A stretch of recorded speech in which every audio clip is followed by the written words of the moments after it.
Monsieur l'ambassadeur, Madame la conseillère d'État, Madame la présidente de l'association des anciens étudiants de l'Institut de hautes études dans l'administration publique, Monsieur le secrétaire général, mesdames et messieurs, je vous souhaite à tous la bienvenue. Nous sommes très heureux de vous accueillir au Parlement du Royaume du Maroc, dans le cadre de votre voyage d'études. J'ai prévu de prendre la parole pour répondre à certaines questions que j'ai vues dans les transmises sur des problématiques qui vous intéressent. Mais avant cela, je donnerai la parole au président pour que vous expliquiez davantage de Monsieur le Président, j'aimerais vous remercier de cet accueil que vous nous faites aujourd'hui et de nous permettre aussi de venir ici, dans ce lieu totalement unique qui nous permet de comprendre le fonctionnement des organes législatifs et exécutifs du pays.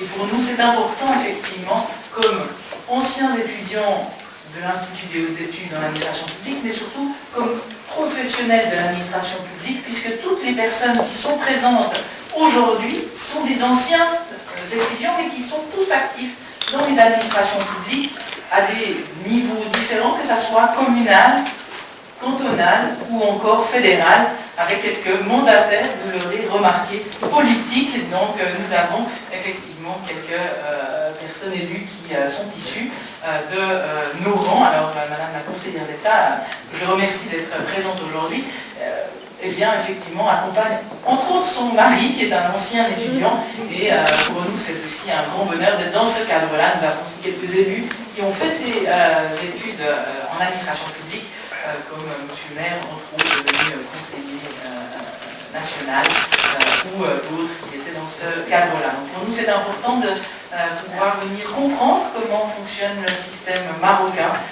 Important aussi, puisque nous sommes certainement à une période charnière de votre histoire, puisqu'il y a quelques changements constitutionnels qui fait effectivement référence à une nouvelle organisation de l'administration publique. Et pour nous, il est important de pouvoir aussi comprendre comment cela fonctionne, puisque, comme je le disais aussi en tant que professionnel, il est important pour nous de pouvoir échanger et construire sur ces échanges d'expérience. Je vous remercie vraiment de cette invitation. Merci.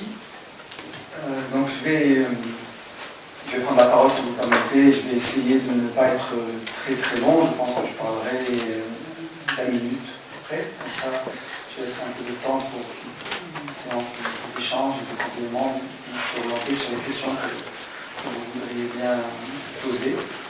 J'aimerais qu'on laisse aussi peut-être 10 minutes à la fin pour que vous fasse visiter l'enceinte du Parlement, qui est assez symbolique et intéressante aussi sur le plan des œuvres d'art qui sont là. Ça sera plus éloquent probablement que mon intervention. Et donc je pense qu'il y a laisser quelques temps à cela pour atterrir dans la douceur des belles œuvres que nous avons dans ce beau bâtiment.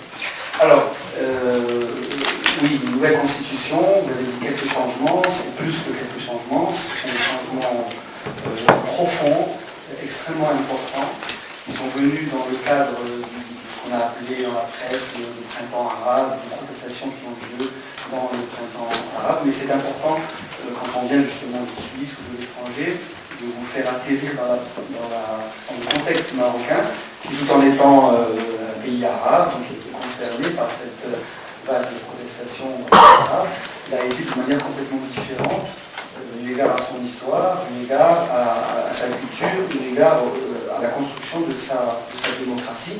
Et donc, il faut comprendre, si vous voulez, le contexte marocain de manière assez profonde, et son histoire, pour ne pas voir le Maroc avec des yeux, je dirais, simplificateurs, et qui seraient chargés d'erreurs par définition. Alors, si on veut parler de la démocratie au Maroc, des changements constitutionnels, il faut se rappeler bien sûr qu'on a été un pays qui a été victime de la colonisation, donc on a été le protectorat français et espagnol.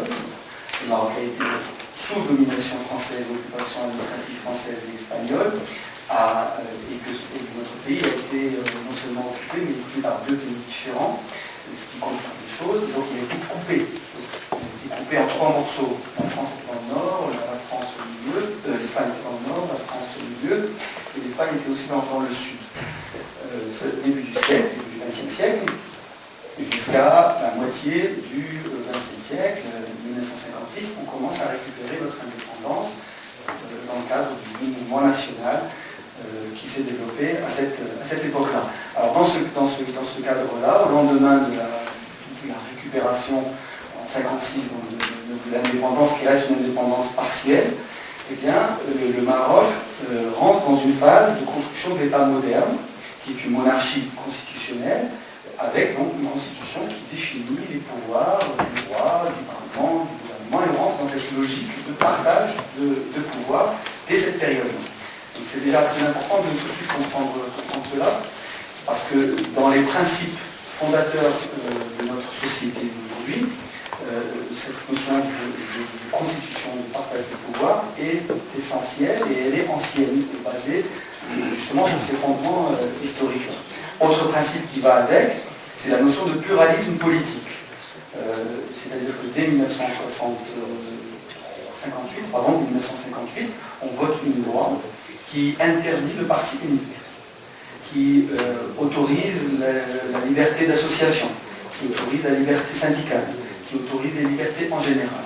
Donc c'est pour cela que dans nos fondements sociétaux et politiques, la notion de constitution, partage de pouvoir, la notion de pluralisme politique et la notion de liberté. Ça, c'est dans les fondements de cette société marocaine. Pourquoi c'est important? Parce que ce n'est pas le cas de plusieurs autres pays, voisins notamment, la Tunisie, la Libye, l'Égypte, dans lesquels le mouvement national, qui s'est constitué comme force politique essentielle, quand il a obtenu l'indépendance, c'est naturellement autoproclamé derrière parti unique. Et ces partis uniques se sont maintenus jusqu'au printemps arabe. Donc c'est important de faire ce lien et de comprendre la différence marocaine où il n'y a jamais eu de parti unique, où au contraire, dès 1958, on interdit le parti unique et on énonce comme principe le pluralisme politique. Voilà. Donc ça fait partie des fondements démocratiques. Donc ça fait l'une des différences essentielles, je dirais, de l'histoire du Maroc par rapport à ces autres pays. Eh bien, ce sont ces fondements-là qui sont ancrés dans notre société, qui ont vécu après dans l'histoire, avec plus ou moins de bonheur, si vous voulez. Parfois, ils étaient promulgués et mis en avant, comme c'est le cas maintenant. Parfois, ces principes de pluralisme politique étaient combattus et faisaient l'objet de litiges politiques et de confrontations. Mais il n'en reste pas moins que ces principes-là sont inscrits dans la loi de 1958 et qui font l'objet d'années, je dirais, de militantisme de plusieurs partis politiques, d'une classe politique qui s'est développée tout au long de ces années. Alors, toujours dans cette logique, je dirais, de retour en arrière, pour comprendre le contexte de ce changement constitutionnel, eh bien, je vous invite aussi à comprendre que la période de la construction de notre démocratie, c'est aussi caractérisé par un certain nombre d'étapes. Et je rappellerai notamment l'étape de la moitié des années 90, je fais des raccourcis, les années 90, je mets en exergue, si vous voulez, les grands moments qui ont bâti la démocratie marocaine. Alors, à partir de la fin des années 90, milieu des années 90, c'est la fin du règne de Hassan II, on assiste à une espèce de réconciliation entre un certain nombre de partis politiques d'opposition à cette époque-là, qui était une opposition carrément au régime et à l'administration, à une phase de réconciliation et de consensus politique pour la gouvernance du pays. Et ça se termine après des élections, par la montée au pouvoir du président du parti, du premier secrétaire du Parti socialiste de l'époque, qui était principalement le plus grand opposant à l'administration à cette époque. Et donc, cette alternance dans le pouvoir, eh bien, montre un premier degré, de maturité dans le développement de la démocratie au Maroc. Parce que qu'est-ce que c'est que la démocratie? C'est un système qui permet à un moment donné à ce que l'opposition arrive au pouvoir. Si vous avez un parlement, si vous avez un gouvernement, si vous avez des élections, mais c'est toujours le même parti qui est toujours au pouvoir, ça peut durer 10 ans, ça peut durer 15 ans, ça peut durer 20 ans, mais l'alternance est une preuve en quelque sorte, si vous voulez, d'un bon fonctionnement démocratique. Et donc, la première alternance qui a eu lieu dans les années 90, dans un cadre consensuel, a montré une première étape dans la maturité politique du système politique marocain. En même temps, arrive quelques années après, Sa Majesté Mohamed VI, Hassan II décède à son âme en 1999, et Sa Majesté Mohamed VI arrive à ce moment-là, je dirais, capitalise en fait sur les années 80 qui ont connu toutes ces confrontations entre la classe politique, l'administration, qui avait une logique plus rigide et plus autoritaire, pour lancer et accélérer le processus de démocratisation et lancer un ensemble de réformes ensemble entre la monarchie, le pouvoir central, la classe politique, et fédérer tous ensemble ce développement de la démocratie. Donc à partir de 95, c'est le début, et avec Sa Majesté Mohamed VI, ça s'accélère de manière beaucoup plus rythmée et avec beaucoup de progrès qui se font sur cette période-là.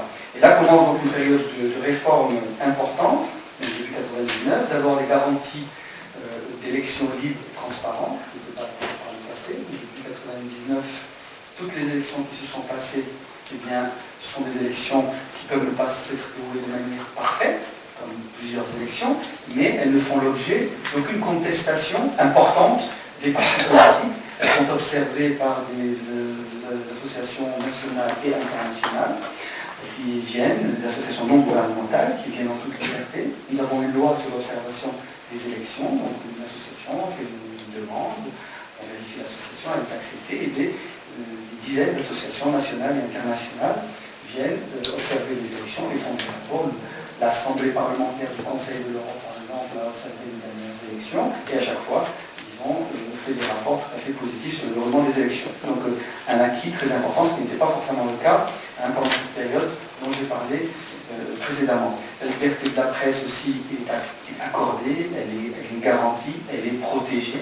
Il y a des déplacements qui sont observés de temps en temps. C'est un gros débat, mais la presse n'a jamais été, je dirais, aussi libre qu'elle l'est aujourd'hui par rapport à ce qui était par le passé.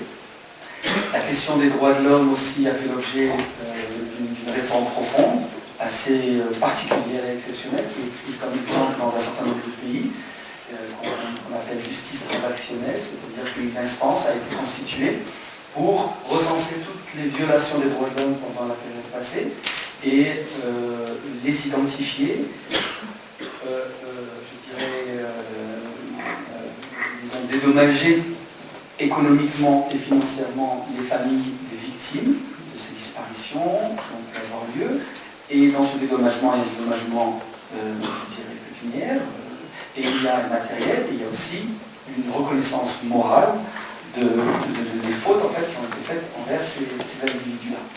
Cette instance d'équité et réconciliation a aussi produit des rapports avec des recommandations sur comment doivent être gérés les droits de l'homme par le passé, et ces rapports-là, je saute une étape, toutes ces recommandations sont aujourd'hui partie intégrante de la nouvelle constitution de 2011. Ce que je vais vous faire sentir à travers cette histoire que je vous raconte, c'est le processus progressif de construction de la démocratie sur la base des expériences nationales qui ont fait maturer progressivement ces changements. Parce qu'un texte, il est issu d'une histoire et il est la projection d'une ambition et d'un futur, et il s'écrit donc de cette manière-là, mais pour le comprendre, il faut évidemment comprendre tout cela. Donc les droits de l'homme, cette instance d'équité et réconciliation a lieu en 2004, et donc la question des droits de l'homme, je dirais, qui a commencé de manière importante à être une priorité en 95, 96, 97, et bien culmine avec 2004 et rentre, je dirais, par la grande porte de nos institutions dans la Constitution en 2011.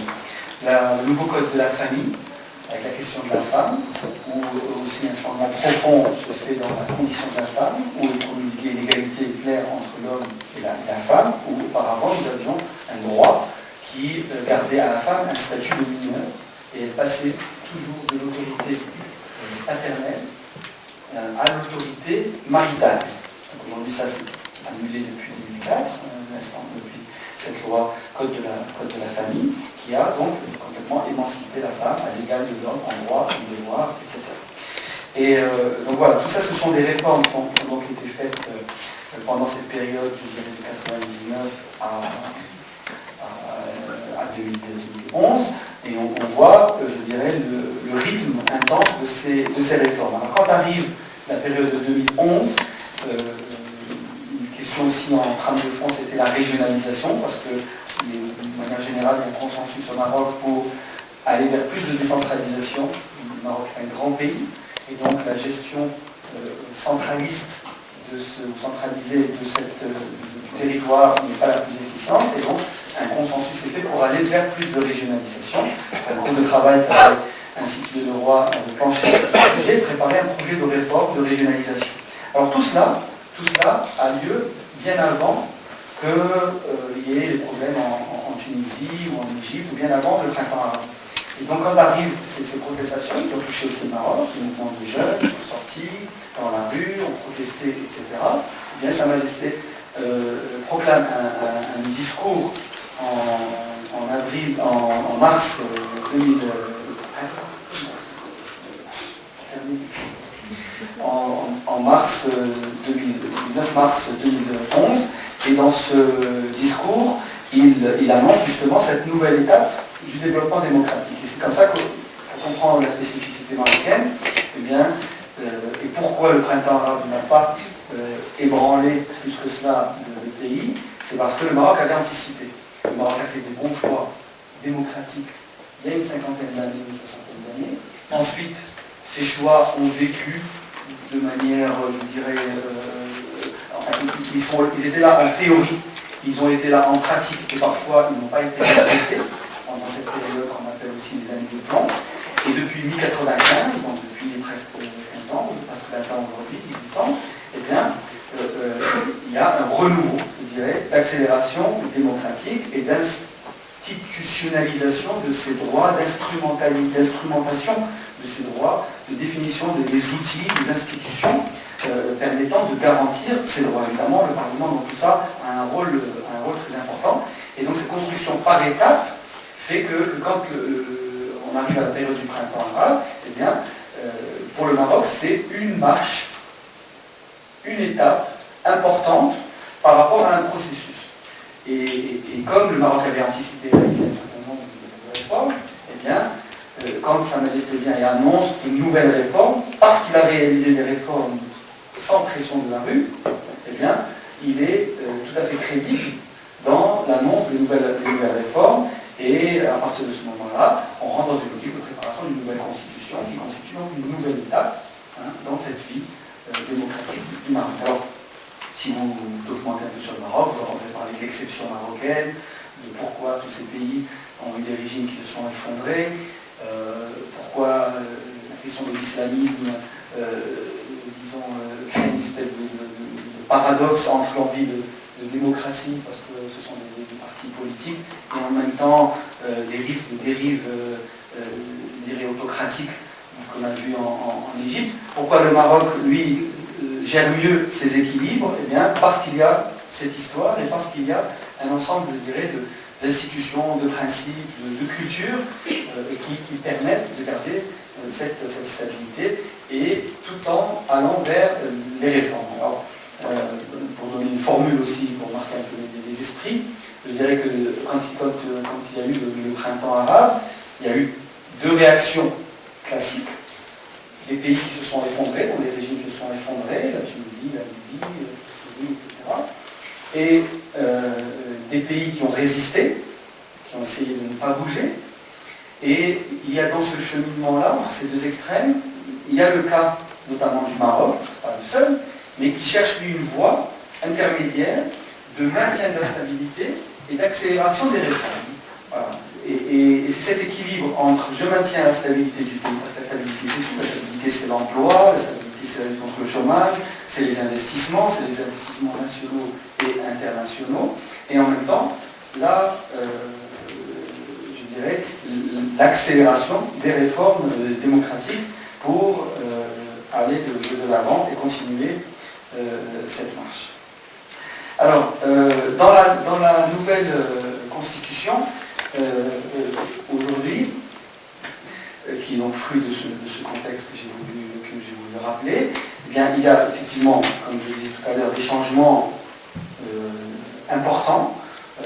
C'est la 6e constitution, mais je dirais dans la taille des changements, c'est la plus importante en termes de changement. On peut considérer que c'est la 2e grande, comme ceux qui font des logiciels informatiques.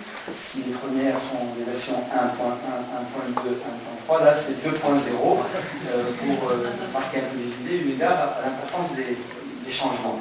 Alors, elle énonce certains principes clés qui sont donc maintenant acquis dans la Constitution, la séparation des pouvoirs entre le gouvernement et le Parlement, bien sûr le pouvoir judiciaire, l'indépendance de ces pouvoirs les uns vis-à-vis des autres, l'équilibre aussi de ces pouvoirs. Il ne s'agit pas d'avoir un gouvernement fort, qui a beaucoup de moyens, un Parlement timide, qui est censé contrôler le gouvernement, mais qui n'a pas les moyens de mettre en œuvre sa politique telle qu'elle est demandée dans la Constitution. Le gouvernement devient un gouvernement complètement avec une connotation politique bien plus forte que par le passé, dans le sens où le chef du gouvernement est, par la Constitution, nommé par le roi au sein du parti qui gagne les élections, donc les élections législatives, et le parti qui gagne les élections dirige automatiquement le gouvernement. Donc c'est une règle démocratique qui a été appliquée en 2007, mais inscrite dans la Constitution en 2011 de manière obligatoire et qui a été respectée dans les élections dernières du mois de novembre 2011 avec l'arrivée au pouvoir du PJD qui était aussi un parti d'opposition. Et là, ça montre aussi, je dirais, une deuxième alternance, cette fois par les urnes. Puisque le PJD, pendant une quinzaine ou une vingtaine d'années, était la principale force d'opposition quand les socialistes et les partis alliés étaient au pouvoir. Donc voilà une deuxième, je dirais, preuve de déroulement démocratique qui renforce en fait les institutions marocaines. Alors, en même temps que la Constitution renforce le pouvoir exécutif du gouvernement, elle lui confie d'ailleurs de manière claire ce pouvoir exécutif, ce n'était pas clairement écrit dans la Constitution.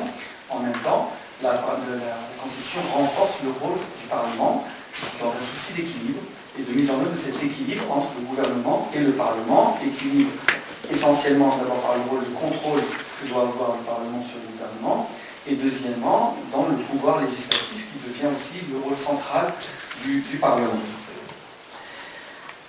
La question de la parité entre l'homme et la femme est une question aussi qui présente un deuxième degré d'évolution sur cette question. On parle plus simplement d'égalité en droit, mais de parité, c'est-à-dire de présence des femmes dans les échelons de la représentation politique ou autre.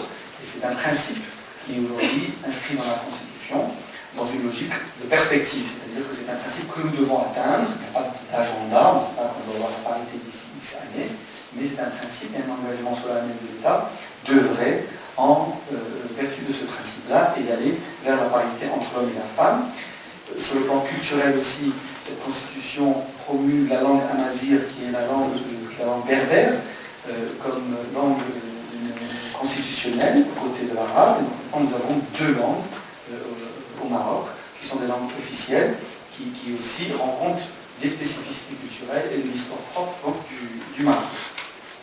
Et puis, un ensemble de règles relatives à la bonne gouvernance qui vont, du principe du lien entre responsabilité et reddition des comptes, c'est-à-dire que systématiquement, un responsable doit avoir un mécanisme de reddition des comptes, c'est inscrit aussi solennellement dans la Constitution. C'est quelque chose aussi d'important qui est mis en œuvre. Le Parlement a bien sûr un rôle très important dans cela.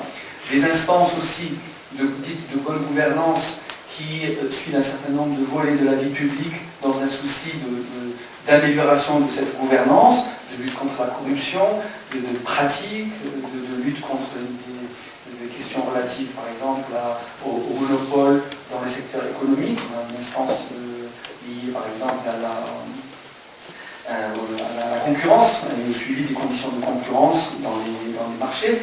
Et donc un ensemble d'institutions qui sont là pour fabriquer et produire des rapports et émettre des recommandations pour améliorer la gouvernance de manière générale.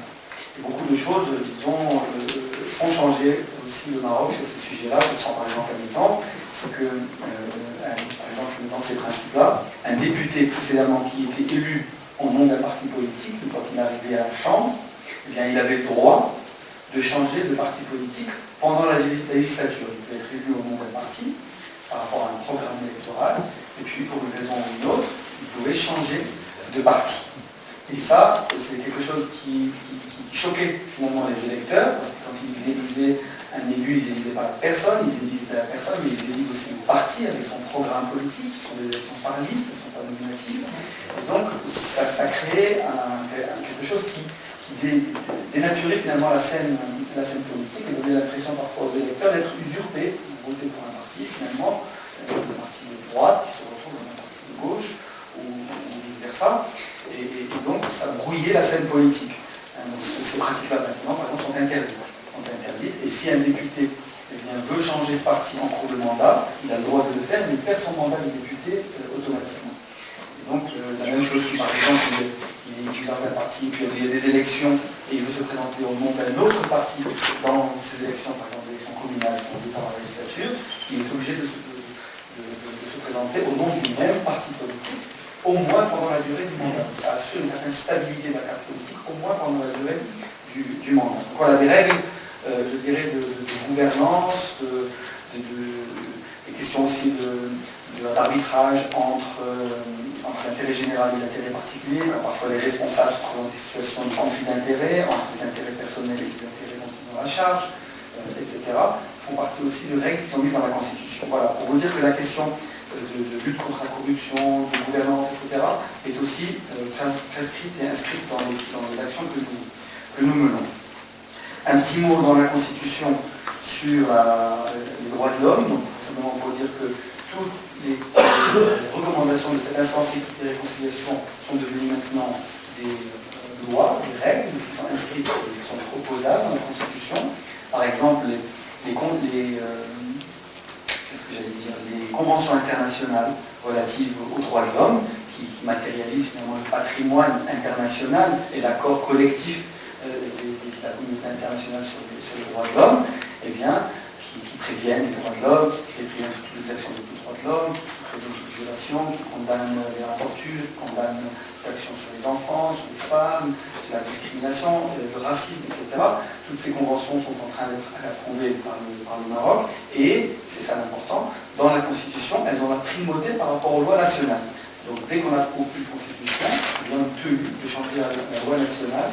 Dès qu'on approuve une convention internationale, on est tenu de changer immédiatement la loi nationale en vertu de cette Constitution. Donc ça montre que le Maroc, disons, est je dirais, conscient de ses spécificités, jaloux, je dirais, de son identité, de ses spécificités, chacun a sa contribution dans la collectivité internationale, mais en même temps il adhère aux valeurs universelles qui sont mises en œuvre et défendues par la communauté internationale, en particulier sur les questions de droits de l'homme, de paix ou autres. Tout à l'heure, je vous ai parlé de la régionalisation, j'en dis un petit mot, pour dire que c'est aussi un axe fondateur de nouvelles réformes. Donc, ça fait partie des lois organiques. Il y a donc des lois organiques qui doivent être promulguées en prolongement de la Constitution. Et la régionalisation, c'est la nécessité de réorganiser la gouvernance du Maroc autour d'un certain nombre de régions qui existent déjà. Aujourd'hui, on en a 16, avec des organes élus. Mais aujourd'hui, la manière avec laquelle les élections se passent, les budgets, les attributions de ces régions les rendent insuffisamment opérantes. Et donc le projet de région veut augmenter de manière très importante les attributions de ces régions, les moyens financiers de ces régions, les moyens humains de ces régions. il acte des principes qui permettent d'améliorer, je dirais, le degré de succès de cette gouvernance régionale en disant que, par exemple, l'État doit sortir une loi sur la régionalisation qui va définir les transferts de compétences qui vont être faits. Il définit un principe dans la Constitution qui dit que toute attribution transférée doit s'accompagner du transfert des moyens financiers et des moyens humains. Donc, l'État ne s'amuse pas à dire, à partir de maintenant, vous vous occupez des écoles, par exemple, et qu'il n'y ait pas les moyens, les mêmes moyens qui sont définis par l'État aujourd'hui, reviennent aux régions. Donc une loi organisant ces régions est en cours de préparation au niveau du gouvernement. Un mot sur la question de la région, tout à l'heure j'ai rappelé la colonisation, pour avoir un topo général sur le Maroc. Il y a une question qui est la question du Sahara, la région sud du Maroc, qui était une colonie donc, espagnole, alors le Maroc a été divisé en trois. Alors le Maroc a commencé à recouvrer son indépendance en 1956, et il a recouvré son indépendance par partie. Et la dernière à avoir été rapatriée, c'est la région du Sahara, qui est revenue en 1975.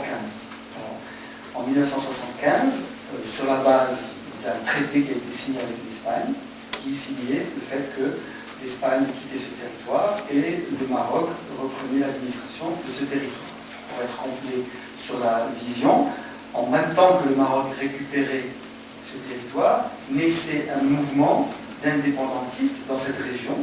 Et ce mouvement d'indépendantistes fait l'objet aujourd'hui d'un conflit qui est en cours de suivi au niveau des Nations Unies et qui cherche à obtenir l'indépendance de ce territoire. Le Maroc est contre cette indépendance parce qu'il veut recouvrer sa territorialité telle qu'elle était avant les colonies. Et il y a un consensus national de tous les partis politiques pour œuvrer et soutenir les efforts de l'ONU pour réobtenir la reconnaissance internationale de cette marocanité du Sahara. Alors aujourd'hui, l'ONU qui suit ce dossier, et le Maroc soutient les efforts bien sûr de l'ONU pour trouver une solution à ce conflit. L'ONU dit qu'il faut trouver une solution politique acceptée par les différents partis. Et cette solution politique fait l'objet de discussions périodiques.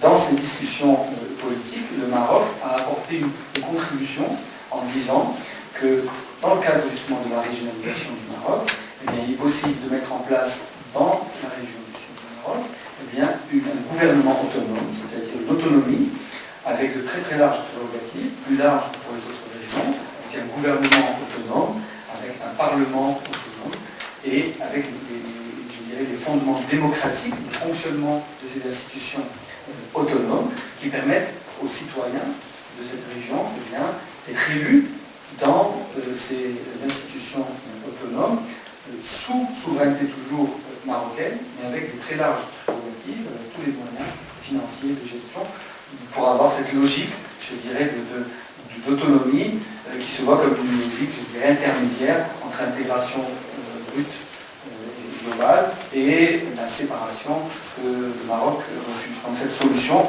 est un cadre que l'on présente comme étant un cadre permettant, je dirais, de faire rencontrer les partis. Et si la question, c'est de permettre aux citoyens de cette région de gérer leur propre territoire comme ils le souhaitent, cette solution devrait pouvoir répondre aux avis des uns et des autres et d'être une plateforme crédible pour être une solution par rapport à ce conflit qui est important parce qu'il bloque en réalité la constitution de l'Union du Maghreb qui devrait réunir les 5 pays entre la Mauritanie, le Maroc, l'Algérie, la Tunisie et la Libye, et qui permettrait d'intégrer cette région et de créer donc une unité beaucoup plus importante, aussi bien sur le plan politique que sur le plan économique, et qui créerait une perspective aussi pour les populations en termes d'emploi, de dynamique économique. Donc ça, c'est un projet qui est cher au peuple, au pluriel maghrébin, et qui reste bloqué par, je dirais, essentiellement l'attitude de certains pays en réalité liés à ce conflit qui retarde, je dirais, l'avancée de ce projet. Alors voilà, tout cela devrait, je dirais, trouver une solution dans le cadre de ce que ce que j'ai précisé. Et c'est ainsi que quand on présente donc la Constitution, eh bien, on voit que c'est le fruit, si vous voulez, d'une histoire, et c'est une nouvelle étape importante, mais dans un processus qui caractérise le Maroc, et qui en font un pays, je dirais, comme j'ai dit tout à l'heure, qui est différent, tout en étant, je dirais, proche des valeurs universelles et du monde moderne d'aujourd'hui, et qui peut se positionner de manière intelligente comme je dirais, trait d'union finalement entre plusieurs cultures, une culture occidentale, chrétienne, etc., et une culture arabe, musulmane, africaine. Et dans cet aspect-là, la question de la religion au Maroc est une question essentielle, et elle est aussi liée à notre histoire. Donc au Maroc, vous avez des mosquées, c'est un pays musulman, 99% des Marocains sont musulmans, mais vous avez des mosquées, bien sûr, vous avez des synagogues, vous avez des églises, il y en a beaucoup. Les synagogues sont là parce qu'une grande partie de la population marocaine était juive, donc il y a des juifs marocains qui sont depuis des siècles au Maroc, qui sont aussi marocains que moi, et il y a une présence bien sûr chrétienne liée aux échanges avec l'Europe, liée à la colonie, etc. Et donc le Maroc, tout en étant un pays musulman, est un pays où la liberté du culte et fait partie de ses fondements. Et si vous lisez la Constitution, eh bien, dans la même phrase, c'est très important, dans la même phrase où on dit le Maroc est un État musulman, on dit qu'il protège la liberté du culte et la pratique des différentes religions. Donc c'est très important, c'est-à-dire que la question de la religion, les Marocains, les musulmans, mais quiconque pratique notre religion au Maroc, eh bien, est garantie de pouvoir la pratiquer comme il le souhaite, et on aimerait qu'en Suisse ou qu'en Europe, il y ait autant de mosquées qu'il y a d'églises au Maroc ou de synagogues.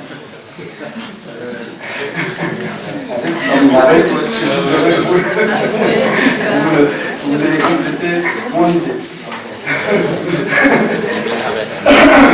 Donc, sur ces questions-là, un élément aussi important sur ces questions de religion, c'est que le roi a sa casquette de chef de l'État, et il a aussi sa casquette de ce qu'on appelle le prince des croyants, le commandeur des croyants, qui est l'autorité religieuse. Donc toutes les questions d'ordre religieuse, eh bien, sont sous une autorité directe, et les partis politiques n'ont pas le droit, il y a une loi au Maroc qui interdit d'utiliser la religion dans la politique et dans la pratique électorale. Par exemple, on ne peut pas faire une campagne électorale en se proclamant un parti plus religieux qu'un autre. La religion musulmane est considérée ici comme quelque chose qui rassemble les différents partis et qui ne peut pas se présenter comme étant plus, comme on ne peut pas se présenter plus marocain qu'un autre marocain, on ne peut pas se présenter plus musulman qu'un autre musulman. On n'a pas le droit. Donc c'est une forme, en quelque sorte, une séparation claire, je dirais, entre la politique et le champ religieux, qui est un champ qui se veut spirituel, personnel, et qui est domicilié chez le roi pour interdire finalement l'instrumentation politique de la religion. Et ça, c'est aussi une spécificité marocaine qui permet aussi de passer cette période, je dirais, où l'islamisme dans le monde arabe, eh bien, bat son plein et justement utilise de temps en temps l'ignorance des gens pour produire finalement le pouvoir avec des visées qui ne sont pas forcément très démocratiques. Voilà, donc tout cela donne donc si vous voulez, un résumé. Alors dans ce cadre-là, je ne vais pas m'étendre beaucoup plus, mais dans ce cadre-là, si vous voulez, le Parlement a un rôle fondamental. C'est l'institution, par définition, eh bien, qui doit concrétiser ces principes que j'ai énoncés, ce rôle de contrôle du gouvernement, ce rôle d'équilibre avec le gouvernement, qui doit promulguer les lois, veiller à la qualité des débats, être ouvert sur la société civile, sur les jeunes, sur les femmes, faire en sorte que les débats de société aient lieu au Maroc, au sein du Parlement, fassent l'objet de propositions de loi ou de projets de loi. À cet égard-là, je vous ai fait distribuer dans le document ce papier, qui est une stratégie, dans notre chambre, 2023, nous avons un plan d'action stratégique qui dit, bien, la Constitution nous a confié un nouveau rôle, nous avons un actif, nous avons des pratiques, mais nous ne sommes pas encore au niveau de ce que nous devons faire. Quelles sont les actions que nous devons faire? Eh bien, pour nous hisser au niveau des pratiques qui sont définies dans la Constitution et ne pas se contenter simplement d'écrire les choses dans la Constitution. La Constitution, eh bien, c'est un référent légal, suprême, mais la pratique reste une question extrêmement importante et c'est un changement énorme qui est inscrit dans la Constitution. Il ne faut pas penser que le fait d'inscrire dans la Constitution finit la mise en œuvre. Donc le Parlement est dans une logique aujourd'hui de mise en œuvre de cette Constitution qui nécessite aussi de conquérir ou reconquérir le pouvoir que la Constitution lui a donné dans les pratiques. Et ça fait l'objet de travaux, de projets, de développement, parce que pour être fort, à la hauteur de ce qui est prévu dans la Constitution, il faut avoir une administration puissante, compétente, des systèmes d'information performants, un accès à une information au moins aussi égal que au moins égal à celui qu'a le gouvernement, des moyens financiers pour former ses collaborateurs, donner des moyens aux députés pour qu'ils puissent exercer un travail de contrôle, développer des instruments de contrôle du gouvernement, etc. Alors, tout cela fait l'objet de ce document qui part des principes généraux, qui définit les objectifs et qui les décline en 5 axes et en 36 chantiers. Et donc on a 36 chantiers qui vont, je dirais, de certains sujets d'ordre théorique, qui parlent de l'indépendance du Parlement, des choses comme ça, jusqu'à des chantiers extrêmement matériels qui parlent des systèmes d'information ou de l'information qu'il doit avoir au niveau des représentants du peuple, au niveau de l'administration. Alors, vous pourrez regarder, je vais simplement vous citer dessus, je ne vais pas rentrer dans les détails, mais les 5 objectifs du plan stratégique, c'est l'émergence d'un Parlement fort, indépendant, à même de concrétiser les principes de séparation et d'équilibre des pouvoirs, qui est stipulé dans la Constitution. Deuxième objectif, c'est le développement de toute l'action du Parlement, mise à niveau, le développement, faire la même chose que l'on fait, mais mieux, contre les gouvernements, faire les lois, faire la diplomatie parlementaire, mais les affaires plus professionnelles, plus efficaces, plus performantes. 3.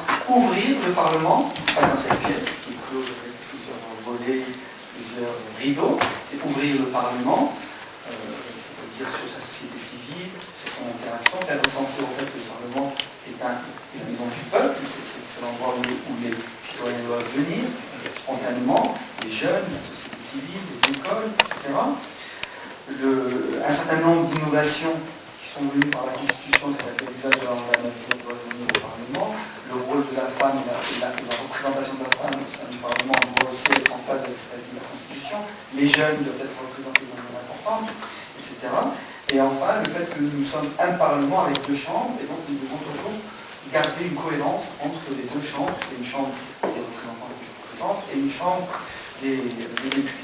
Voilà, alors ça c'est les objectifs, et il y a des axes dans le document, et c'est un document que nous utilisons aussi dans nos échanges internationaux, dans la coopération internationale, nous travaillons avec le public là-dessus, avec la fondation, un certain nombre de fondations aussi du développement de la démocratie, aussi Smith Foundation pour la démocratie qui est attachée au Parlement anglais, des instituts tels que le National Democratic Institute ou l'Institut républicain américain, ou d'autres.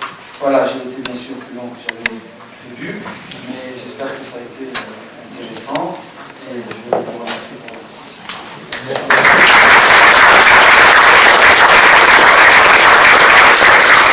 Et puis les débats qu'il y a eu sur cette nouvelle constitution, quand les différents pouvoirs ont dû s'exprimer. Mme Métro et M. Rochat nous permettent de faire. Allez, merci. Voilà. Monsieur le Président, quant à moi, je m'intéresse aux commissions de surveillance du Parlement qui jettent un œil au fond sur l'action du gouvernement. Est-ce que vous avez des commissions de haute surveillance et dans quel domaine exercent-elles leur pouvoir? Une dernière question. M. Rochat. Oui, je suis très impressionné, je n'étais pas conscient. Moi-même, j'ai une formation théologique chrétienne, donc ma question, et notamment par rapport à toutes ces difficultés religieuses qu'on ressent dans le bassin islamique, J'ai été surpris il n'y a pas si longtemps qu'un certain nombre de Suisses ont été renvoyés pour des motifs religieux de Valence. Donc comment est-ce qu'on explique en même temps cette liberté, cette ouverture, et en même temps le renvoi de certaines personnalités qui avaient une implication sociale, mais bien sûr aussi religieuse? Elle est faite pas par des élus qui sont élus au suffrage direct. La Chambre des représentants, c'est des députés élus au suffrage direct. La Chambre des conseillers, elle est élue par les conseillers communaux.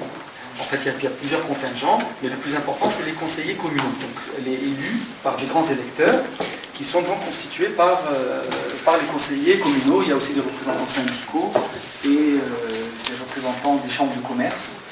Et il y aura aussi, dans la nouvelle constitution, des représentants du patronat. Donc, par rapport à la Chambre des représentants qui représente le peuple, sans distinction, la Chambre des conseillers représente quelque part des corporations, des élus locaux, des patrons, des syndicats. Donc c'est une logique un peu différente qui est produite dans la Chambre des accords entre les deux chambres, qui est très compliqué à gérer. Et donc en termes de loi, les lois sont votées par la première chambre, peut-être modifiées par la deuxième chambre, mais reviennent à la première chambre, c'est-à-dire que si quelque chose a été changé à la chambre des conseillers et que la première chambre, la chambre des représentants n'est pas d'accord, bien elle l'invalide et elle a le dernier.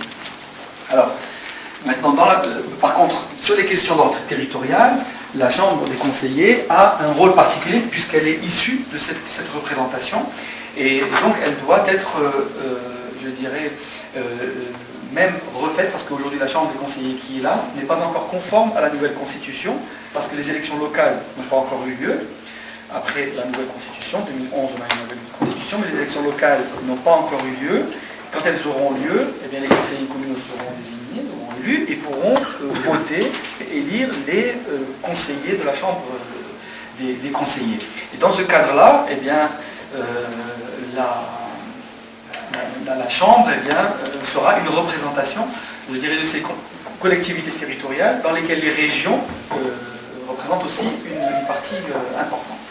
Dernière chose, dans la loi, et dans la Constitution, quand un texte de loi eh bien, porte sur les aspects de collectivité territoriale, eh bien, il doit être préférentiellement adressé d'abord à la Chambre des conseillers. Autant par exemple la loi de finances doit être déposée à la Chambre des représentants, eh bien, la loi sur les régions par exemple, ou la loi sur les collectivités territoriales, eh bien, doit passer par la Chambre des conseillers avant de venir à la Chambre des représentants. Donc elle a un rôle finalement de chambre assez spécialisée sur ces questions d'ordre liées à la régionalisation. La Constitution, comment elle a été rédigée? Eh bien, d'abord il y a eu le discours, c'est très important, le discours du roi du 9 mars, qui a énoncé un certain nombre de principes fédérateurs forts,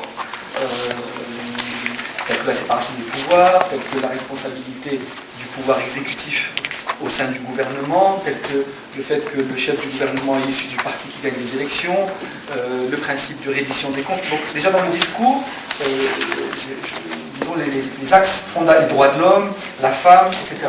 Donc un certain nombre d'axes fédérateurs ont été énoncés directement par, disons, une initiative royale dans le cadre de ce discours du 9 mars.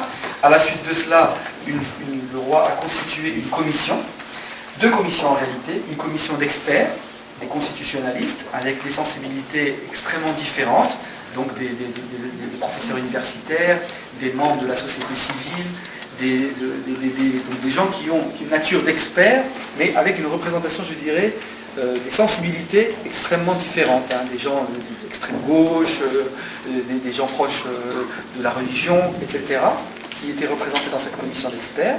Et il y avait à côté de cela une autre commission, je dirais, de dialogue.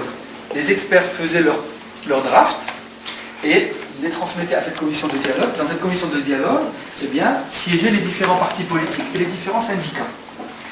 Et donc, par des allers-retours entre ces deux commissions, un projet de constitution a vu le jour et ensuite a été présenté au référendum. Il faut savoir que la Constitution a été votée par référendum, c'est-à-dire par le peuple, et non pas par le Parlement, ce qui lui confère une légitimité plus importante.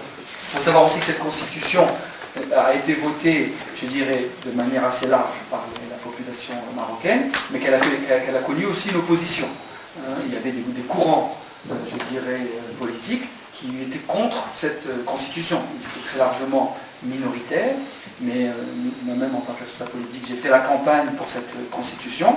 Dans le quartier où je présentais cette constitution, eh bien, il y avait des courants politiques qui distribuaient des tracts, qui disaient « ne votez pas cette constitution, rien ne va changer, etc. » C'est pour vous donner l'image, je dirais, du degré de liberté quand vous avez une association qui peut distribuer des tracts contre une constitution qui est présentée solennellement par le souverain à la télévision. Voilà ce que je voulais dire sur la constitution. Et contrôle le gouvernement et évalue les politiques publiques. Article 70, le Parlement contrôle le gouvernement et évalue les politiques publiques. Alors, ces phrases-là, si vous voulez, ces deux phrases-là, nous en avons fait deux actions très importantes pour ce qu'on est en train de mettre en œuvre. Une, c'est pour créer une nouvelle commission, qu'on a appelée la commission du contrôle de la dépense publique. Donc ça, c'est une commission qui, je dirais, n'enlève pas le rôle de contrôle des autres commissions, mais qui se spécialise dans le contrôle de la dépense publique et qui travaille en collaboration avec la Cour des comptes, parce qu'il y a un article qui permet de s'entraider avec la Cour des comptes, qui est l'article 148. On a le droit de demander à la Cour des comptes d'aller inspecter, par exemple, la comptabilité et de nous donner toute la transparence sur une situation, sur un secteur, sur quoi que ce soit. Et ensuite, nous voulons que ces rapports puissent être traités par une commission qui petit à petit développe des aptitudes et des compétences particulières dans la lecture de ces rapports, dans l'interpellation du gouvernement sur la dépense publique. Donc ça, c'est un projet qui est aujourd'hui dans notre stratégie, qui est en même temps dans notre nouveau règlement intérieur, parce que nous avons un document qui est la loi de fonctionnement intérieur du Parlement, qui est finalement la colonne vertébrale de notre fonctionnement interne, qui est notre règlement intérieur, que nous sommes en train de modifier périodiquement. Dans cette loi-là, nous avons introduit maintenant cette commission. Le Conseil constitutionnel nous a fait quelques remarques en disant « attendez, vous allez un peu trop loin sur ceci ou sur cela ».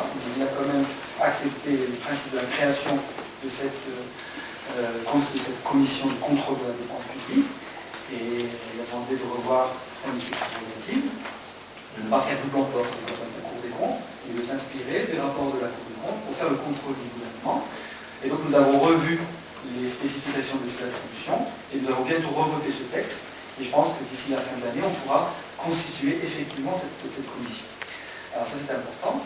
L'autre sujet, c'est l'évaluation des politiques publiques. Dans le même document, vous trouverez l'ambition du Parlement dans l'évaluation des politiques publiques qui va plus loin que le contrôle de la dépense publique et qui voit bien sûr l'intérêt qu'ont pu avoir les citoyens, le bénéfice qu'ils ont pu tirer d'une action publique, ou bien des défaillances qu'il y a pu avoir dans des projets publics. Et là, le mécanisme que nous avons mis en place, c'est en fait un mécanisme aussi d'interpellation du gouvernement, pas au sein d'une commission spécialisée, mais au sein des commissions permanentes qui existent, parce qu'elles sont thématiques. Il y en a une, par exemple, qui est sur tout ce qui est éducation, culture. Il y en a une autre sur tout ce qui est social, médecine, santé, etc. Travail, syndicat et autres. Il y en a une sur tout ce qui est économique. Voilà. C'est une commission. Donc là, nous avons voulu domicilier cette évaluation dans le travail de commission, mais sur la base de rapports préparés par une instance, disons, objective, indépendante du gouvernement, qui permet d'apporter une matière à cette évaluation et ne pas se limiter simplement à interpeller le ministre et ne pas savoir finalement quelles questions lui poser. Donc l'évolution qu'il va y avoir maintenant, qu'est-ce que c'est? Eh bien, chaque année, on va décider de certaines politiques publiques sur lesquelles on doit zoomer. On les décide par la Chambre. Ces politiques publiques font l'objet d'un courrier qui va à une instance indépendante, en général le Conseil économique et social, qui est une autre instance démocratique, constitutionnelle, qui est élue, nommée en partie, etc. Cette instance-là, eh bien, fait son rapport d'évaluation. Elle a des experts, elle a des syndicats, elle a des membres de la société civile, une constitution de cette instance, qui a l'intérêt d'être en même temps indépendante et en même temps, je dirais, constitutionnelle et objective. C'est-à-dire parce que l'indépendance, c'est aussi quelque chose qui n'est pas toujours garanti, c'est-à-dire un rapport d'un expert donné, on ne peut pas être sûr de son indépendance. Mais là, la qualité, je dirais, et l'organisation, parce qu'il y a il y a des mécanismes d'adoption de ces rapports qui sont votés en séance plénière par un certain nombre de constituants, avec des syndicats, avec des associations, société civile, des experts, des universitaires, etc. Donc ce rapport-là, qui a donc des garanties, je dirais, d'objectivité et de niveau scientifique les plus performantes, eh bien, à ce moment-là, vient au Parlement, il va à la commission ad hoc, liée à un compétent dans le sujet, si on évalue, je ne sais pas moi, le secteur de l'éducation, ben, il va aller à la commission d'éducation, et à ce moment-là, le ministre est interpellé en commission. Et à la suite de ces séances en commission, bien s'ensuit un débat en plénière qui donne lieu à la publication d'un rapport avec des recommandations que le gouvernement s'engage à suivre, et ensuite le Parlement doit assurer ce suivi. Donc ces deux mécanismes-là, si vous voulez, je ne dis pas qu'ils n'existaient pas par le passé, mais ils existaient de manière insuffisamment professionnelle et insuffisamment précise, en l'absence de relations précises entre la Cour des comptes et le Parlement pour le contrôle public de la dépense publique, et le Conseil économique et social ou d'autres instances, et le Parlement pour l'évaluation des politiques publiques. Et l'institution maintenant de ces missions dans le règlement intérieur, plus, je dirais, ces rapports, devrait donner, je dirais, plus de force, en fait, au degré de contrôle qu'apportera le Parlement vis-à-vis du gouvernement. Alors, sur les questions de religion, oui.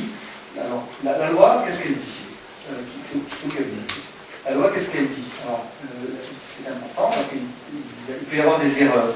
Hein, mais la loi, qu'est-ce qu'elle dit? Elle dit la chose suivante. Elle dit que la liberté du culte est garantie.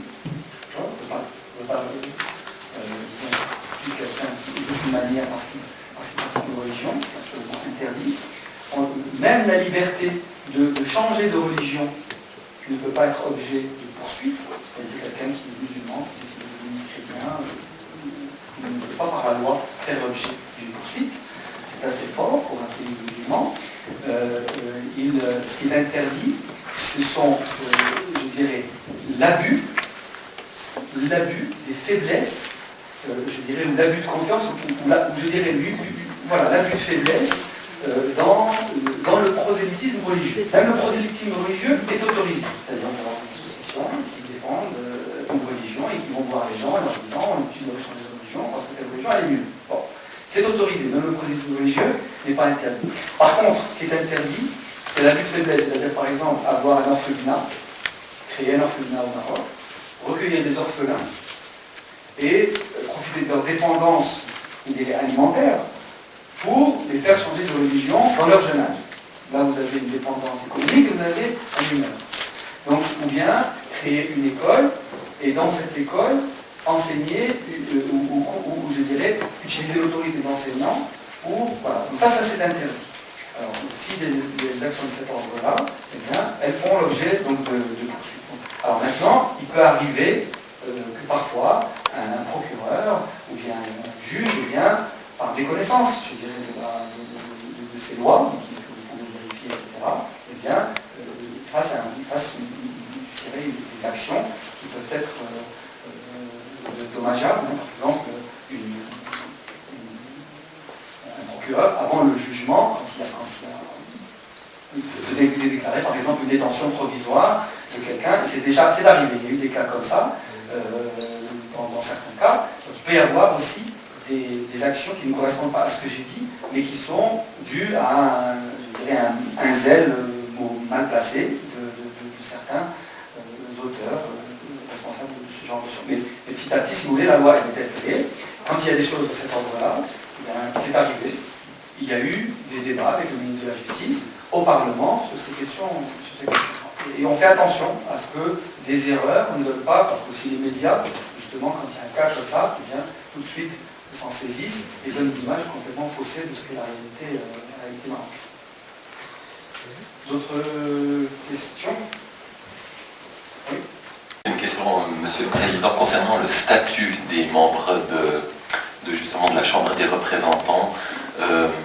En Suisse, on est souvent dans une configuration de parlement de milice, à savoir des députés qui ne sont pas des professionnels de la politique, en tout cas en ce qui concerne le législatif, Qu'en est-il ici? Est-ce que ces gens entretiennent finalement des relations avec des partis qui sont, eux, porteurs de leur mandat? Est-ce qu'ils sont finalement des salariés de l'État, ou bien est-ce qu'ils vivent de cette activité pour connaître aussi leur degré d'indépendance dans leurs décisions? Mais le président de la région, ou le bureau de la région, qui est l'organe exécutif, eh bien, n'a pas l'exécution de la dépense publique au niveau de sa région. C'est le wali, c'est le préfet qui est le représentant de l'État. Donc, par exemple, ça crée, je dirais, un manque d'indépendance, puisqu'il peut voter son budget, mais il ne peut pas le dépenser. C'est le wali qui le dépense à sa place. Il est obligé de se mettre d'accord avec le wali à la fin. Et ça, c'est un manque d'indépendance. Donc ça, par exemple, ça sera changé par la loi. Donc ils auront une autonomie réelle, complètement là-dessus. Est-ce qu'ils auront le droit de lever des impôts? Oui. Alors c'est déjà le cas aujourd'hui, mais il faut dire que l'élasticité fiscale est tellement limitée, l'État a déjà fait son travail, qu'il ne reste pas grand-chose à taxer au niveau régional. Il s'évertue, il cherche les carrières, l'autorisation de ceci, etc. Mais à la fin, ça donne des pouyennes. Et c'est pour ça que dans la Constitution, l'idée c'est de dire les attributions doivent s'accompagner des moyens financiers que l'État doit mettre à disposition. Alors, sur le Sahara, oui, vous avez dit vote d'autodétermination. Alors, le Maroc soutient, je dirais, les réformes et est d'accord sur toutes les dispositions de l'ONU. Alors, dans ces dispositions de l'ONU, on parle d'autodétermination des peuples, etc. Alors, dans ce vocable-là, nous présentons, je dirais, le statut d'autonomie par sa composante justement démocratique, parce que les gens qui vont diriger cette autonomie sont les élus des personnes qui sont là comme étant, je dirais, un vote qui promeut cette notion d'autodétermination, puisqu'ils auront toute l'attitude de gérer, je dirais, leurs affaires par eux-mêmes. En revanche, une polémique, je dirais, qui est toujours latente sur cette question du Sahara, c'est la question du référendum. Alors, cette question du référendum, eh bien, l'ONU, qui était pendant, si vous voulez, il y a eu deux grandes phases dans la résolution de ce sujet au niveau de l'ONU. Eh bien, il y a eu une phase où on voyait la solution comme étant une solution par référendum, on va recenser la population, et on va lui dire est-ce que tu veux finalement être intégré au Maroc ou est-ce que tu ne veux pas être intégré au Maroc. Donc c'était ou tout blanc ou tout noir, ou bien indépendance ou bien intégration. Par un référendum demandant cette question à la population. Alors cette solution-là qui a été préparée pendant une vingtaine d'années, eh bien à un moment donné, l'ONU, au moment où il y avait des commissaires, ça fait 5, 6, 7 ans comme ça, Van Balsom, c'était le représentant du secrétaire général des Nations Unies, eh bien, a présenté au comité Conseil de sécurité une résolution présentant le fait que finalement cette solution de référendum, eh bien, ça faisait des décennies qu'on la préparait et qu'on n'arrivait pas à la mettre en œuvre. On n'arrivait pas à la mettre en œuvre. Pour quelle raison? Parce qu'à qui allons-nous poser cette question? C'est ça la question qui s'est posée. Et l'identifier, parce qu'il ne s'agit pas de poser la question aux résidents, il s'agit de poser la question à ceux qui sont légitimes, entre guillemets, de répondre à cette question. Et cette légitimité, imaginez, il y a un tel mélange, je dirais, de gens entre les Marocains du Nord et les Marocains du Sud, que finalement, ils n'ont pas réussi à trouver un consensus sur le contingent, finalement, à faire voter. Et donc l'ONU, et pas le Maroc, et en réalité c'est le Maroc qui, au départ, avait proposé cette solution. L'ONU a dit, bon, impossibilité, on n'y arrive pas. Ça ne sert à rien de continuer à dire, on recense les gens parce qu'on n'y arrive pas. Et l'ONU a dit, exit le référendum et trouvons une cote mal taillée entre les acteurs politiques. Plutôt qu'une solution qui tranche, trouvons une cote mal taillée par une solution politique en négociant. Voilà. C'est pour ça qu'aujourd'hui, de temps en temps, on entend dire « Ah, oui, mais le Maroc refuse le référendum ». C'est pas vrai, c'est l'ONU qui ne parle plus de référendum et le Maroc soutient l'ONU et l'ONU parle de solution politique et le Maroc a proposé une solution politique. Bon, la question du Sahara, elle est plus complexe que tout cela. parce que en réalité, la réalité, si vous voulez, c'est que c'est un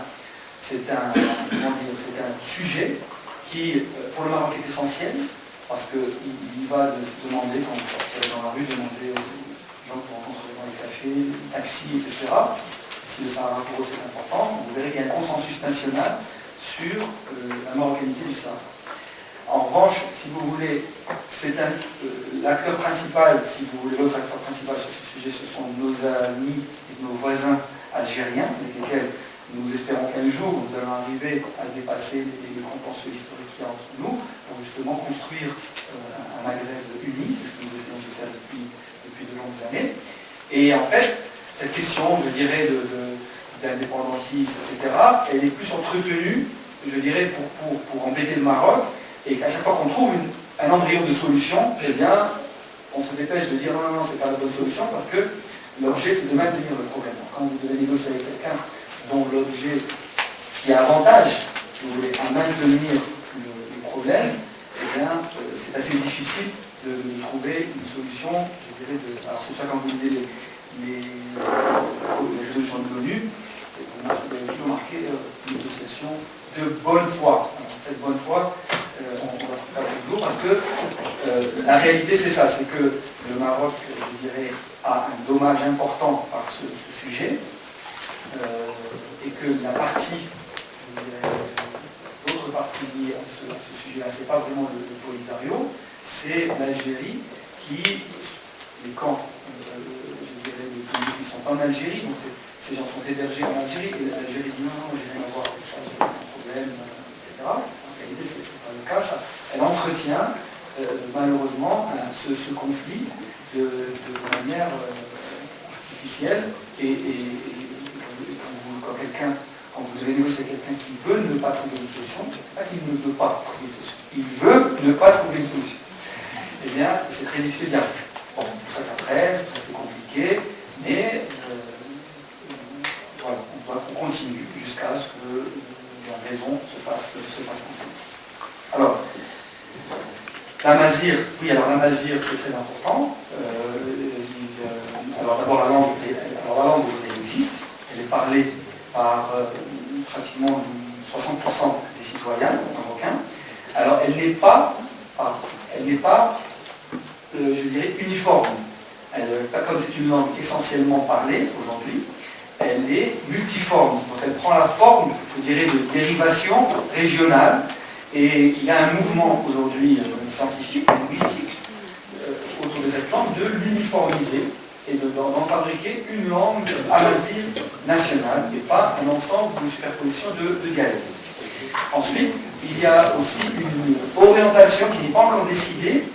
Elle s'écrit, bien sûr, elle s'écrit. Et il y a un débat sur le caractère à utiliser. Alors, actuellement, l'option qui est mise en avant et qui est utilisée aujourd'hui, sans qu'elle n'ait été encore décidée légalement, c'est le caractère tifina. C'est un caractère ancien qui doit dater des Phéniciens et qui est utilisé comme caractère tifina. Alors si vous passez aujourd'hui à côté d'écoles, par exemple, vous trouverez le nom en arabe et vous trouverez le nom de l'école en caractère tifina, en amazigh. Donc certaines enseignes, certains ministères aussi l'ont déjà mis, certains papiers en tête le font. Alors nous, au Parlement, on ne le fait pas encore parce qu'on est légaliste, si vous voulez, et que tant qu'il y a une loi organique qui doit être promulguée, et cette loi organique doit instaurer les étapes par lesquelles doit passer cette profonde mutation culturelle et sociale qu'on nous dit, on ne peut pas y aller de manière par à-coup, ou simplement en cédant aussi au populisme lié à ces questions-là, parce que c'est bien d'afficher un titre en amazigh, c'est mieux de pouvoir écrire un rapport en amazigh, c'est mieux de pouvoir avoir du personnel qui parle les deux langues, et donc ces questions sont loin d'être, je dirais, limitées. Donc nous, au Parlement, autant on est engagé à faire ce travail, c'est dans la stratégie, autant on veut le faire d'une manière professionnelle et extrêmement rigoureuse, et c'est ce que nous comptons faire. Qu'est-ce qu'il y a d'autre sur Amazigh? Alors, maintenant sur Amazigh en général, si vous voulez, vous avez une chaîne de télévision en Amazigh, télé publique. Vous avez une chaîne radio en Amazigh. Il y a un centre aussi de recherche culturelle, etc. en Amazigh, qui s'appelle l'Institut Royal de Culture Amazigh. Il y a aussi l'agence de presse, l'agence de presse nationale, qui publie ses dépêches aussi en langue arabe, en anglais, en français, mais aussi en amazigh depuis quelques temps. Voilà, donc il y a ce mouvement se met en œuvre progressivement. Ça fait partie de ce que je disais tout à l'heure, c'est-à-dire qu'il ne suffit pas d'écrire quelque chose dans la Constitution pour que le lendemain, ce soit opérationnel et opposable et applicable. Cette question, elle est très importante. Par exemple, il s'agit de faire entrer alors l'amazigh s'enseigne aussi à l'école, dans le primaire, mais pas de manière. Cette décision d'entraînement avait été prise avant la nouvelle constitution, donc à l'époque elle n'était pas encore considérée constitutionnelle. Pour autant, elle avait été introduite à l'école primaire, mais le degré, je dirais, de formation des enseignants, etc., ils ont gagné à être encore améliorés. Donc il y a encore un gros effort qui doit être fait. Il faut que toutes les administrations puissent écrire et parler en amazigh. Il faut que la justice, c'est très important, en particulier la justice, une des priorités c'est la justice, parce que le droit à être justiciable dans une langue que le condamné comprend, eh bien c'est un droit humain, et ce n'est pas le cas aujourd'hui dans certains cas. Alors il y a le droit, bien sûr, dans l'immédiat d'avoir un traducteur qui est fourni par l'État, etc. Mais la justice doit aussi, eh bien, donc si vous voulez, ce sont des sujets, quand on les voit de loin, certains les voient juste sur le plan cosmétique. Moi je fais très attention à me limiter à la couche simplement esthétique de ça, et je pèse la profondeur de ces réformes qu'il faut mettre en œuvre. Mais voilà, c'est quelque chose qui se met en œuvre progressivement, et la reconnaissance en fait de langue en tant que langue constitutionnelle est en soi quelque chose de très important qui a été acquis. Le statut des députés, alors je n'ai pas bien compris la notion de parlement de milice, mais je ne vois pas forcément quelque chose de très positif. Mais alors chez nous, alors les députés sont, c'est le cas aujourd'hui dans cette chambre, tous affiliés à un parti politique. Tous affiliés à un parti politique. Alors un député peut se présenter de manière indépendante d'un parti politique, mais il a deux écueils. Il a un premier écueil, c'est qu'il doit constituer un certain nombre de signatures qui est quand même important, qui est, je dirais pas rédhibitoire, mais qui est quand même difficile à atteindre dans un souci, si vous voulez, de rationalisation du champ politique. Tout à l'heure, j'ai parlé du pluralisme politique. Le pluralisme politique, c'est bien, mais l'éclatement, la balkanisation politique, c'est mauvais. Et donc, on doit avoir dans la scène politique un certain nombre de forces politiques qui représentent des idées, des programmes. On ne peut pas avoir 50 partis, 100 partis. C'est évidemment trop. Alors, au Parlement, on en a aujourd'hui, essentiellement, je vais dire, je vais passer essentiellement 8. On a 8 groupes politiques. Il y a aussi d'autres partis politiques, mais qui sont représentés par 1 ou 2 députés. On a 8 groupes politiques qui représentent 95% des sièges. Il y en a 4 dans la majorité et 4 dans l'opposition. Donc 100% des députés aujourd'hui, eh bien, appartiennent à des partis politiques. Ils sont présentés au nom de partis politiques, c'est-à-dire se présentent en tant que militants d'un parti politique. Ils rendent compte à leur groupe politique. Ils sont représentés par des groupes politiques qui sont le prolongement du parti politique, sans qu'il y ait de lien, je dirais, administratif ou fonctionnel entre, c'est-à-dire que le Parlement ne reconnaît pas, en quelque sorte, les partis politiques, il reconnaît les groupes politiques. Si en théorie un groupe politique se dissocie de la ligne de l'instance générale, il n'y a aucun moyen d'agir sur le Parlement. Et donc vous avez dans la scène politique une espèce de dualité entre le fait que le député il est censé être un représentant du peuple, tout simplement, sans appartenance politique, il écoute ses citoyens et il essaie de répondre à leurs doléances. Et en fait, les coalitions politiques, de fait, qui sont là à travers les partis politiques. Alors les députés sont payés par le Parlement, ils sont payés l'équivalent de 3 000 € à peu près, 3 000 €, et ils n'ont pas d'autres avantages. Ils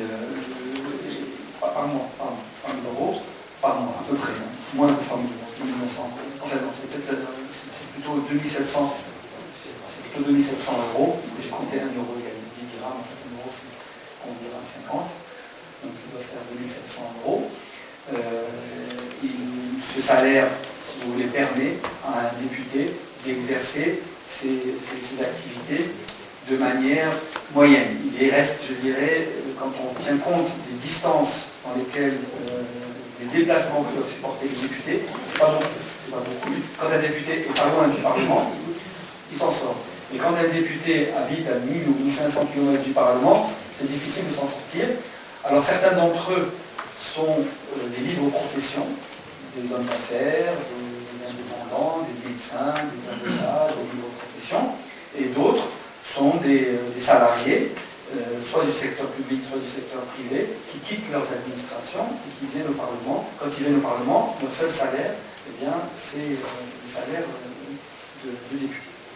Voilà. C'est un sujet sur lequel nous travaillons aussi, c'est, je dirais, la professionnalisation, si vous voulez, à terme, du métier de parlementaire, qui aujourd'hui s'accommode, je dirais, d'une autre activité.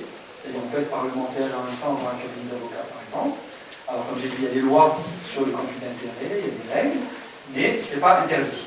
Mais dans le futur, personnellement, je pousse pour une amélioration des revenus des députés en contrepartie, je dirais, d'une limitation de leur liberté d'exercer une autre profession. Voilà, c'est quelque chose que je pense être meilleur pour la démocratie au Maroc. C'est 195 députés. Quand on siège en séance, on doit siéger en moyenne autour de 200 à 220 en moyenne. 200 à 220 en moyenne. Les séances où il y a le plus d'affluence, qui sont les séances législatives, on a une certaine loi, on est arrivé à 320, 315, 320, ce qui est dans l'exigence que vous en avez.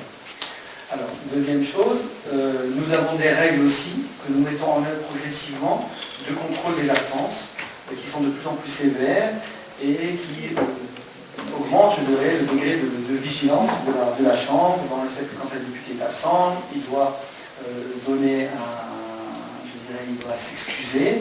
Il y a un certain nombre d'excuses qui sont considérées valables, parce qu'un député qui n'est pas présent, ça ne veut pas dire qu'il est en train de dormir chez lui. Il est peut-être dans sa circonscription en train de traiter un problème avec ses concitoyens.